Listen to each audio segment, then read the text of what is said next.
What is up, guys? We're back, and today we're gonna be working on the Caravan. We spent the day pretty much getting this thing hung exactly where I wanted it, and I mean, that's just gonna look plain crazy, honestly. So it's supported and everything like that. So we built this plate right here that's on the side of this spare motor, and we'll be tying into that to brace the turbo, the manifold and whatnot. That way, I mean, this is a lot of weight, so it needs to be supported somehow. So that'll bolt, and we'll just run 2 rods over to whatever we decide to build to brace that to it. And yeah, that's pretty much it for that. We're gonna be starting on the manifold here in the next day or two. We ordered a dry cut saw because apparently it's light years ahead of our normal chop saw, and our bandsaw typically don't cut straight, and it's really slow. So hopefully with that dry cut saw, it will speed up the process a lot. I ordered a stainless blade for it as well. Don't want to talk about how much that blade was. I never paid that much for a blade in my life. But yeah, let's get to it.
So boys, let me tell you, it has been a hot one today, real humid, muggy out, but I decided to take a slightly different course of action with this video, and instead of walking you through each little step, weld, intricacy thing that we decided to do, I decided to get a little bit more of the B-roll cinematicus type stuff, and basically everything that you've seen us film led up to this right here. So what you see is we have a plate bolted to the side of the head down there, 4 bolt holes, and a rod coming off with another plate welded to it, and we have a plate welded to the actual elbow that is tapped, so we can just unbolt. Whole turbo comes off. It's supported. It's got a little jiggle to it. We'll have to add another brace. We'll probably triangulate it down below it, something like that. But as for now, it is supported and it is in there. And the most important thing, if you look, one second, bear with me. Right here, the hood clears. Who'd have thought?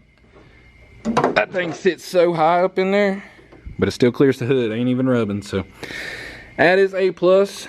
But yeah, it's getting pretty late. Like I said, I'm wore out, I'm beat, it's hot and muggy. Will already got out of here, so we're gonna lock it up for the night, get back, and hopefully we'll start on the manifold tomorrow.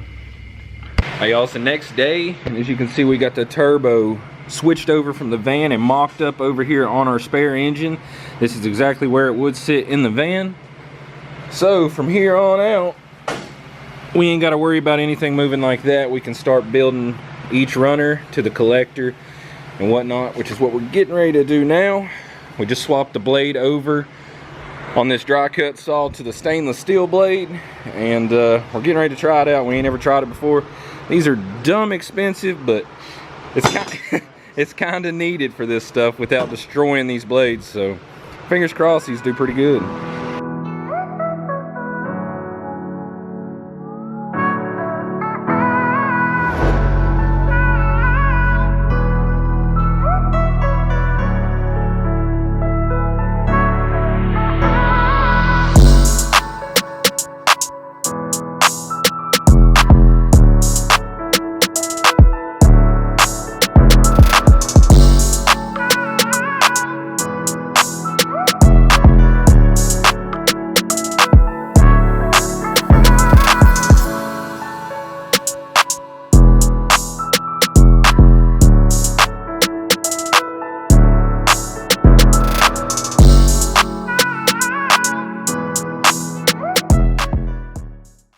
Hey y'all, we got 2 runners mocked up so far. Everything's still got to be broke off and final welded once we get the other 2 done, but it's coming along pretty good. We're trying to maintain a very similar runner length in this as well.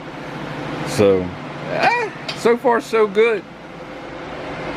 Yeah. So it's the next day and we're back. Unfortunately, as you can see by the way this blade's cutting here, take a look at that. The stainless steel blade is absolutely done. We got about 3 or 4 cuts in and it just gave up a good fight. So we've been struggling a little bit today, but we decided to just leave the camera down and just get to work. So far we got it all pretty much mocked up. We do have a plan to cut this V-band off of the collector here because we cannot find a V-band that actually matches that one.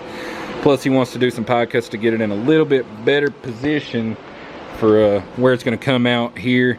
And we'll just make our little hot side piece there. And we should be good to go. But yeah, other than that, it's just going to be some welding. We'll get a couple more cinematic B-roll shots on that. Fingers crossed it fits. Let's get it. Just caught that goddamn fly. But yeah, it's been a hot minute since y'all seen the last clip with this manifold. But check that unit out. Tell me that is not the craziest looking manifold you've ever seen for a Dodge Caravan. All Schedule 10 stainless. It is massive. But yeah, it's in its raw form right now. Did not want to go polishing after we welded and all that because I've heard, how true it is I don't know, but I have heard that it ruins the structural integrity of the weld. So we're going to leave it raw for now. And at some point I do plan on having this thing coated. Only because I've heard it will drop the temps a lot in the engine bay. Plus it keeps heat retention inside the pipe, which supposedly helps spool. And we're going to need all the help we can get when it comes to that. With that massive Max Speed and Rods turbo, we got a new Mopar OEM exhaust manifold gasket. So we're gonna go ahead and get this stuff slapped on. Tell you what, that damn manifold went on that mock-up motor a lot easier than it did in the van since there's a firewall, but I still got it in there. And like, I mean, just look at this thing. It looked mean, but like when you pop the hood, god dang, boys. It's all bolted up. You can see the manifold. All 10 bolts are in that unit. So let me get this hood real quick. Good Lord. Like I just can't get over looking at this thing. That is so sick, and it's awesome that the hood clears it, so it's like you still don't really know, but when you pop it, it's just in your face.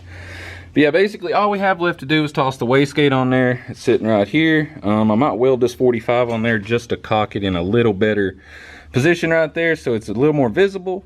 But other than that, we got a 3 to 4 little boy thing here. We're gonna be cutting a pie and kicking that out, and then we'll be doing our exhaust. Got 2 bungs we got to toss in this intercooler pipe here for our throttle inlet pressure and our IAT. But other than that, everything's already fully welded onto the intercooler pipe. Got that all made up yesterday.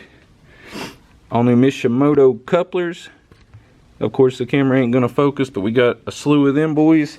Those are getting changed obviously. But yeah, y'all do me a huge favor. Go down right now, leave a thumbs up on this video. It really helps us out a lot. We're trying to grow exponentially this year and we're running out of time. Drop us a comment down below, just because, whether you like it, you hate it. Let us know what you truly think of this thing. I'm not sure if we're gonna start it up in this video or not, mainly because there's no oil in it. We still got to do the oil feed, the oil drain, buttoning up quite a bit of stuff. To be honest, I really just can't wait to hear it. Like, this is on a whole other level from what it was. It's a built motor, built trans. You know, we got BC Stage 4 cams, straight cut gears in the trans. Like, this thing's gonna be insane. But remember, it's still a minivan. It's still got 190,000 miles on a blowed out stock suspension. So there's a lot of stuff we really need to improve on to make this thing work outside of just power. But it should make some power. But yeah, I'm probably gonna go ahead and end this video off here. Shout out to Will for knocking out all the fab work on this thing. Came out absolutely amazing. Completely custom Sidewinder tubular manifold on a Dodge Caravan. What more could you want? It's absolutely amazing. But other than that, Huge shout out to Max Speed and Rods as well for sponsoring us this turbo on this build. If you want to check it out or any other parts that they carry, go down to the link below. Use code BADHABITS for 15% off anything you want on their website. And don't forget to subscribe because you ain't gonna want to miss this thing. Those damn flies out here, boys. But bitch.